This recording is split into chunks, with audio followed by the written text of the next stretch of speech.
ನಾಗರ ಪಂಚಮಿ ನಾಡಿಗೆ ದೊಡ್ಡದು ಅಂತ ಒಂದು ಮಾತಿದೆ. ಅದೇ ಪ್ರಕಾರವಾಗಿ ಇವತ್ತು ಕೂಡ ನಾವು ಹಬ್ಬವನ್ನು ಸಿಂಪಲ್ ಆಗಿ ಆಚರಿಸಿದ್ವಿ.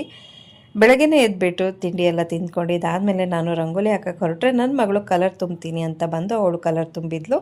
ಇದಾದಮೇಲೆ ನಾವು ಸ್ನಾನ ಮಾಡಿಕೊಂಡು ರೆಡಿಯಾಗಿ ಹತ್ರದಲ್ಲೇ ಇರುವಂಥ ದೇವಸ್ಥಾನಕ್ಕೆ ಹೋಗಿ ಕೈ ಮುಗಿದು ಬಂದ್ವಿ. ಹಾಗೆ ಅಲ್ಲಿ ಒಂದು ಅಳಿಲು ಮೇಲಿಂದ ಬಿದ್ದುಬಿಟ್ಟಿತ್ತು. ಓಡಾಡಬೇಕಾದ್ರೆ ಪಾಪ ಅದರ ಶುಶ್ರೂಷೆಯನ್ನು ಅಲ್ಲೆಲ್ಲರೂ ಮಾಡ್ತಿದ್ರು. ಸ್ವಲ್ಪ ಹೊತ್ತಲ್ಲಿ ಅದು ಆರಾಮಾಗಿ ಮತ್ತೆ ಚಿಗುರ್ಕೊಳ್ತು, ಆರಾಮಾಗಿ ಮತ್ತೆ ಮರ ಹತ್ತೋಯ್ತು. ನೋಡಿ ಖುಷಿ ಆಯಿತು. ಅದಾದಮೇಲೆ ನಾನು ಮನೆಗೆ ಬಂದು ಸಿಂಪಲ್ಲಾಗಿ ಅಡುಗೆ ಮಾಡ್ಕೊಳ್ಳೋಳಿದ್ದೆ. ಇವತ್ತು ಹಸ್ಬೆಂಡ್ಗೆ ಆಫೀಸ್ ಇದ್ದಿದ್ದರಿಂದ ನಾನು ನನ್ನ ಮಗಳು ಇಬ್ಬರೇ. ಹಾಗಾಗಿ ಹಸ್ಬೆಂಡ್ಗೆ ಎಷ್ಟು ಹೇಳಿದ್ರು ರಜೆ ತಗೊಂಡಿಲ್ಲ, ಅವರು ಕೆಲಸ ಇದೆ ಅಂತ ಹೊರಟರು. ಅದಕ್ಕೆ ನಾನು ಇವತ್ತು ಸಿಂಪಲ್ಲಾಗಿ ಒಂದು ಮಿಕ್ಸ್ಡ್ ತರಕಾರಿ ಸಾಂಬಾರು ಹಾಗೆ ಒಂದು ಪಾಯಸ ಮತ್ತು ಒಂದು ಕೋಸಂಬರಿಯನ್ನು ಮಾಡ್ಕೊಳ್ಳೋಣ ಅಂತ ಅಂದ್ಕೊಂಡು ಅಡುಗೆಯನ್ನು ಸ್ಟಾರ್ಟ್ ಮಾಡಿದೆ. ನನ್ನ ಜೊತೆಗೆ ನನ್ನ ಮಗಳು ಕೂಡ ಸಾಕಷ್ಟು ಹೆಲ್ಪ್ ಮಾಡಿದ್ರು. ಅವಳಿಗೆ ಏನು ಸಾಧ್ಯನೋ ಅದನ್ನೆಲ್ಲ ಮಾಡ್ತಾಯಿದ್ಲು. ಇಬ್ಬರೂ ಚೆನ್ನಾಗಿ ಮಾತಾಡ್ಕೊಳ್ತಾ ಕತೆ ಆಡ್ಕೊಳ್ತಾ ಒಳ್ಳೆ ಅಡುಗೆಯನ್ನು ಮಾಡಿದ್ದಾಯಿತು. ಹಾಗೆ ಇಬ್ಬರು ಇವತ್ತು ಆರಾಮಾಗಿ ಕೂತ್ಕೊಂಡು ಊಟವನ್ನು ಕೂಡ ಮಾಡಿದ್ವಿ.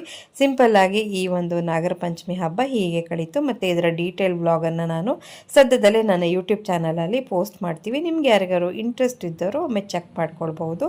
Thank you for watching. Bye.